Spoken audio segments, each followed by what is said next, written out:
Hello guys, इसमें का alternator charge नहीं कर रहा था, उसीलिए अल्टरनेटर खोले थे। फिर सामान एक ठीक लगा कटआउट, उसको लगाने के बाद मैं अभी टाइट कर लिया हूँ। ये वाला इसका जो बैटरी वाला बत्ती है, ये वाला बत्ती नहीं आ रहा था, अभी आ रहा है। एक बार गाड़ी को धक्का में स्टार्ट करेंगे, फिर चेक करके देखेंगे।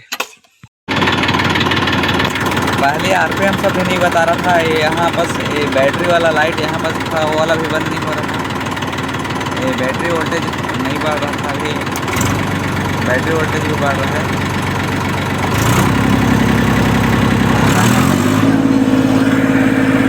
अभी बनाने के बाद मैं बैटरी को चार्ज किया, आधा घंटा गाड़ी के चालू रखे थे। अभी स्टार्ट करके देखते हैं। ड्राइवर को स्टार्ट करवा रहा हूँ। स्टार्ट करो जी। गाड़ी स्टार्ट हो गई अच्छे तरीके से।